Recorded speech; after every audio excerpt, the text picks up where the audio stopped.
Shalom and welcome back to Scripture and Prophecy. I'm your host Sean and the website is scriptureandprophecy.com. Today is Wednesday, November 15th, 2017. And we're ready for chapter 30 in our study in the book of Bereshit, that is to say Genesis. We did 29 yesterday. We talked about Jacob. He goes to his uncle Laban. He says he wants to work 7 years for Raquel. Laban agrees. Jacob does the 7 years of service. His uncle then tricks him and then sends in Leah in the night instead of Rachel, and so he ends up consorting with Leah. And then he has to work 7 more years to receive Rachel. And the family dysfunction and the deceit and all these things and some of the decision-making continues all through chapter 30. We're going to see Rachel and Jacob making similar decisions and mistakes as Abraham and Sarah made. And we're going to see that right at the very beginning. And we saw in the last chapter that Rachel was barren, but Leah, God had mercy on because she wasn't loved nearly as much as Rachel. And so he opened her womb and she, gave birth to 4 boys, and we'll see her continue to give birth to more children in chapter 30 here. So without further delay, let's dig in. Chapter 30 in the book of Bereshit, Genesis, verse 1. Raquel saw that she had not borne children to Jacob. So Rachel became envious of her sister, and she said to Jacob, "Give me children, otherwise I am dead." Jacob's anger flared up at Rachel, and he said, "Am I instead of God, who has withheld from you the fruit of the womb?"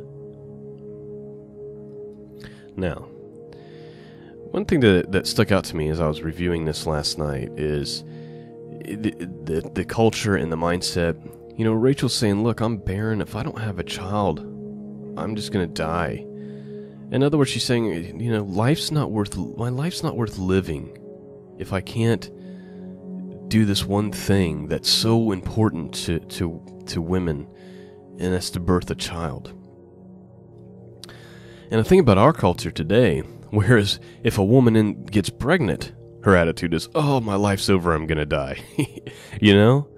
Which is why we have 3,000 to 4,000 babies executed every day in this country, and why women are taking pharmakia to prevent themselves from being able to be pregnant. Versus this attitude here, Rachel's is, just the opposite, and we see that all throughout the Hebrew culture and really anywhere else in the world, except for the Western world. This attitude of, man, if the thing that matters most is being able to bear children. And so Rachel's saying, I don't even want to be alive if I can't even bear a child. And Jacob gets wroth with her, and he says, "Am I God? I'm not the one who closed your womb." And so here's what Rachel comes up with, verse 3. She said, "Here is my maid, Bilhah. Consort with her, that she may bear upon my knees, and I too may build up through her." So just like Sarah gave Abraham Hagar, here we have Rachel giving Jacob her maidservant, saying, "Hey, marry her, and then her kids will be my kids." And I have trouble understanding this mindset because it's still not your descendant, you're still your maidservants no matter what. And so she gave him Bilhah her maidservant as a wife, and Jacob consorted with her. Bilhah conceived and bore Jacob a son. Then Rachel said, "God has judged me. He has also heard my voice and has given me a son." She therefore called his name Dan. Verse 7. Bilhah, Rachel's maidservant, conceived again and bore Jacob a second son.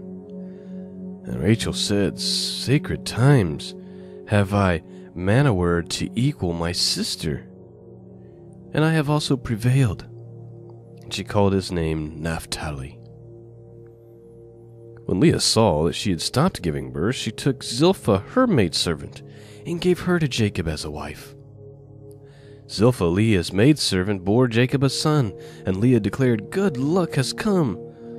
So she called his name Gad. Zilpah, Leah's maidservant, bore a second son to Jacob. Leah declared, "In my good fortune, for women have deemed me fortunate." So she called his name Asher.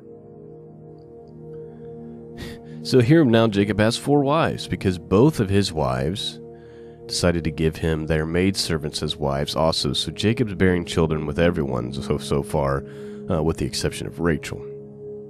Verse 14, Reuben went out in the days of the wheat harvest. He found dudadim in the field, and he brought them to Leah, his mother. Rachel said to Leah, "Please give me some of your son's dudadim." But she said to her, Was your taking my husband insignificant? And now to take even my son's dudadim? Rachel said, "Therefore he shall lie with you tonight in return for your son's dudadim." Okay, so let's look at this for a second. Verse 14. Oh my gosh. So Reuben, one of Jacob's sons, he's out during the harvest time, and he comes back with this plant or herb known as dudadim. In the King James, they call it mandrakes. What it is in the Hebrew is dalet vav dalet. It's dudae. Dudae, I guess is how you would say it. Dudae. There's a lot of commentary about what mandrakes may have been. We translate it duadim. I guess the root word is duaday, but it is duadim. It's some kind of melon, according to commentary, and what it's supposedly why you see the women having this dispute over it is because it's legend has it that it would increase fertility. So Rachel's saying, "Hey, give me some of this duadim," and Leah's like, "Hey, was you taking my husband insignificant?" So now they're arguing, right? And then Rachel's like, "Look, you can consort with Jacob tonight. You give me the duadim." So apparently they, amongst themselves, get to decide which one of the wives is going to be intimate with Jacob on any given evening. The complications, I guess, that come along with being married to 4 women. I just find this outstanding. This is just amazing to me. I don't know why. This is just incredible. So verse 17. Or actually, no, listen, we're at verse 16. When Jacob came from the field in the evening, Leah went out to meet him and said, "It is me that you must come for I have clearly hired you with my son's duadim." So he lay with her that night. Verse 17, God hearkened to Leah, and she conceived and bore Jacob a 5th son. And Leah declared, "God has granted me my reward because I gave my maidservant to my husband." So she called his name Issachar. Then Leah conceived again and bore Jacob a 6th son. Leah said, "God has endowed me with good endowment. Now my husband will make his permanent home with me, for I have borne him 6 sons." So she called his name Zebulun. Afterwards she bore a daughter, and she called her name Dinah. God remembered Rachel. God hearkened to her, and he opened her womb, and she conceived and bore a son.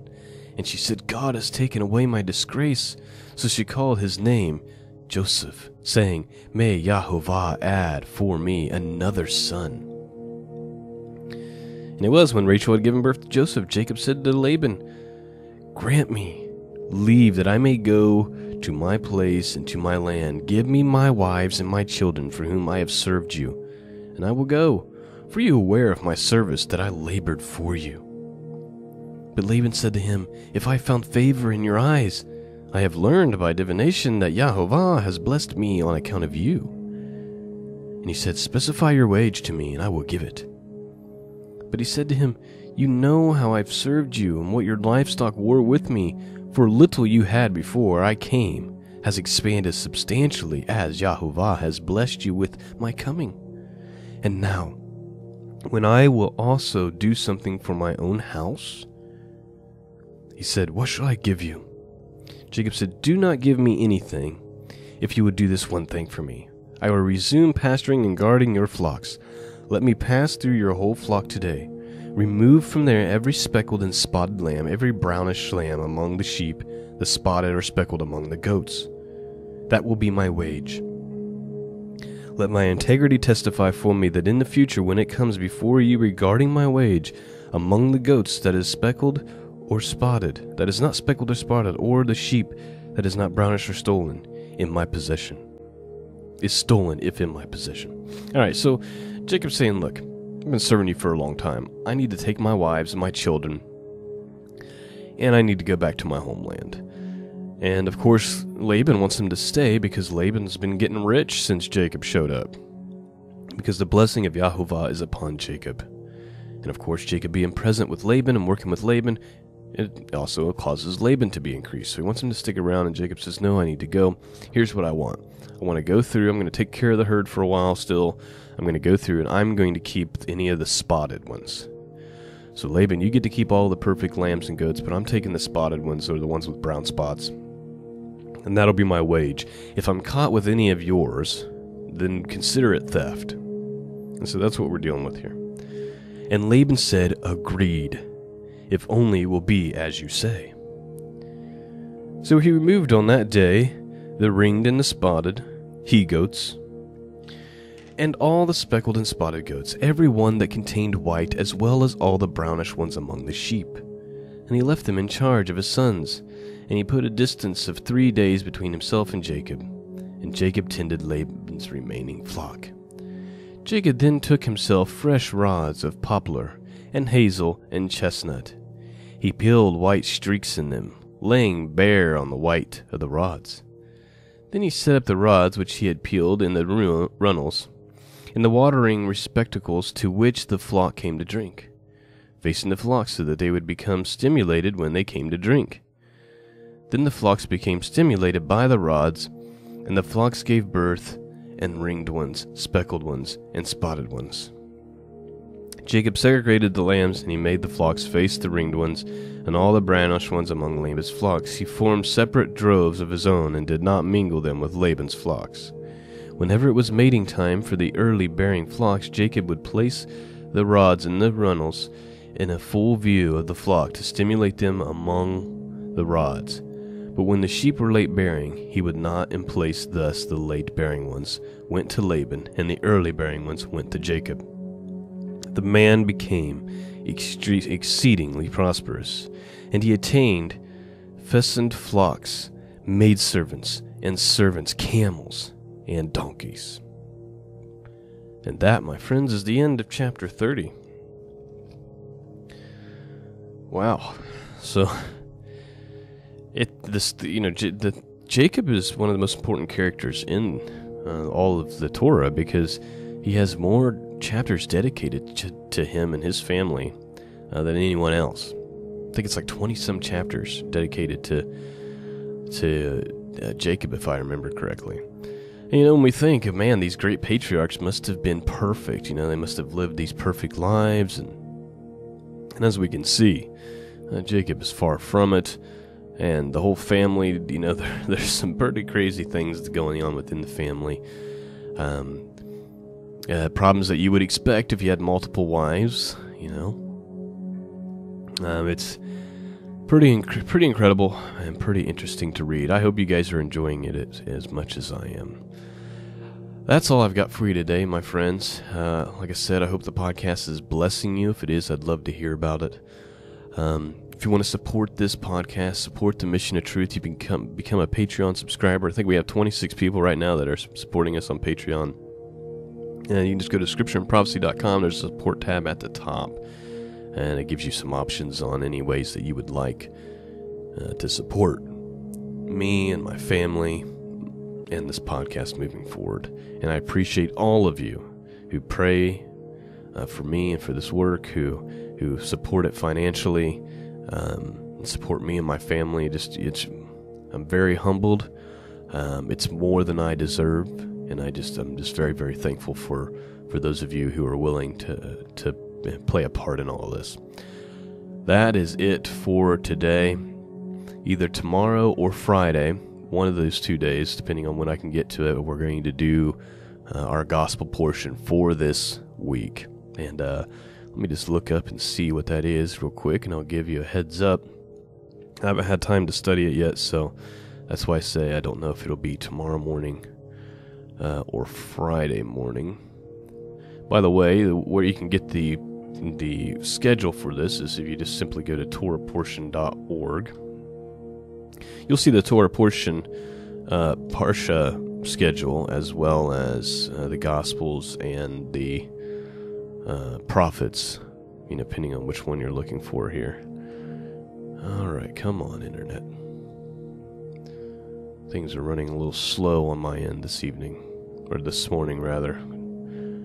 All right, let's see, this week.